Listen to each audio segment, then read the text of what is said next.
नीतीश को गुस्सा क्यों आता है? बिहार चुनाव में पहले दौर की वोटिंग के पहले चुनाव प्रचार एक दिन पहले ही खत्म हो चुका है। सभी दलों के नेता दूसरे दौर के प्रचार में जुटे हैं, लेकिन सुर्खियों में मुख्यमंत्री नीतीश कुमार आए दिन अपने बयानों को लेकर नीतीश विरोधियों के निशाने पर हैं। इस बार उन्होंने लालू यादव पर निजी हमला किया, जिसके बाद वो विवादों में आ गए। हम लोगों के यहाँ लोगों को यही कहा जाता रहा है शुरू से कि भाई सेवा करिए, सेवा करिए, और कुछ लोगों को सिखा है कि मेवा चाहिए, मेवा चाहिए, मेवा चाहिए, माल चाहिए, और कुछ लोग इसी चक्कर में अंदर जाते हैं।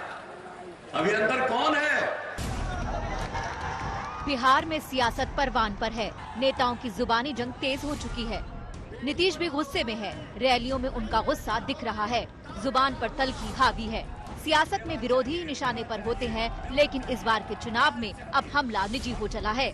बिहार की लड़ाई नीतीश वर्सेस तेजस्वी की है। एनडीए और महागठबंधन में ऐलान जंग कर दिया है। सियासी समर के बीच नीतीश इस बार बदले बदले से नजर आ रहे हैं। हमको अपने प्रचार से मतलब नहीं है। हम तो पूरे बिहार को एक परिवार मानते हैं, और कुछ लोग हैं जो अपने परिवार, पति पत्नी, माता पिता, बेटा बेटी, उसी को परिवार मानते हैं। लालू पर एक दिन पहले का नीतीश का ये बयान उसका हिस्सा भर है। 15 साल से बिहार की सत्ता संभाल रहे नीतीश की छवि कभी ऐसी नहीं रही, लेकिन अब उनके बयानों से एंग्री यंग मैन वाली फीलिंग आ रही है।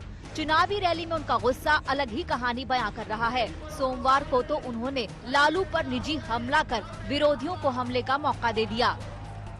किसी को चिंता है 8-8, 9-9 बच्चा बच्ची पैदा करता है, क्या मालूम है किसी को? बेटी पर भरोसा ही नहीं, कई बेटियां हो गई तब बेटा हुआ। और आप सोच लो कैसा बिहार बनाना चाहते हैं, ऐसा ही बिहार बनाना चाहते हैं। अगर यही लोगों का आदर्श है तो समझ लीजिए बिहार का क्या बुरा हाल होगा। कोई पूछने वाला नहीं रहेगा, सब का सब बर्बाद हो जाएगा। नीतीश का ये गुस्सा उसी लालू यादव पर था जो जेपी आंदोलन के साथ ही रहे। नीतीश का ये तंज उसी लालू पर था जिनकी पार्टी आरजेडी के साथ मिलकर 18 महीने तक बिहार की सत्ता भी संभाली, लेकिन मोह भंग हुआ तो लालू का साथ छोड़ बीजेपी का दामन थाम लिया और गद्दी भी संभाल ली। लेकिन नीतीश ने 26 अक्टूबर को लालू से उसी 18 महीने की सियासी दोस्ती पर भी तंज कस दिया। हम लोगों के यहाँ लोगों को यही कहा जाता रहा है शुरू से कि भाई सेवा करिए, सेवा करिए, और कुछ लोगों को सिखा है कि मेवा चाहिए, मेवा चाहिए, मेवा चाहिए, माल चाहिए, और कुछ लोग इसी चक्कर में अंदर जाते हैं। अभी अंदर कौन है? और आप बताइए हम कैसे 1 साल 8 महीना के बाद अलग हुए? हमने कहा जो केस चला तो हमने क्या कहा था कि आप एक्सप्लेन कर दीजिए आपके ऊपर जो आरोप लगा है। एक्सप्लेन करने की स्थिति में नहीं थे, और दूसरी तरफ शुरू किया पुराना गड़बड़ी। थाना वाना से लेकर के हर जगह बाया दाया हमको लगा कि भाई इस तरह से तो हम काम नहीं कर सकते।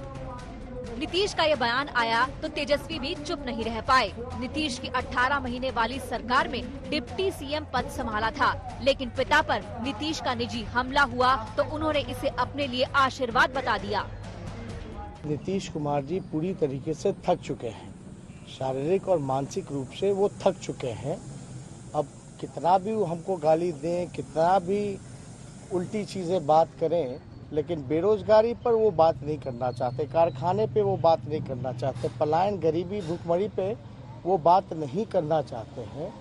और हमने तो बोला है कि उनका जो भी बोला हुआ वक्तव्य है वो हमारे लिए आशीर्वाद के रूप में है। महागठबंधन के सीएम उम्मीदवार तेजस्वी यहीं नहीं रुके। उन्होंने नीतीश कुमार के बयान को महिलाओं की मर्यादा को ठेस पहुंचाने वाला बता दिया। अगर ऐसी बोली अगर वो बोलते हैं तो कहीं ना कहीं से महिलाओं का जो है मर्यादा जो है उसको ठेस पहुंचाने का वो काम कर रहे हैं। जो डिग्निटी होती है महिलाओं की, आप कह सकते हैं हमारी माँ की डिग्निटी को वो ठेस पहुंचा रहे हैं, हमारी माँ की मर्यादा को वो ठेस पहुंचाने का काम कर रहे हैं नीतीश कुमार। बिहार में अब दूसरे दौर का प्रचार शुरू हो चुका है। ऐसे में लालू पर नीतीश के निजी हमले के विवाद के अभी और तूल पकड़ने की आशंका है। पटना से सुजीत कुमार झा के साथ आज तक ब्यूरो।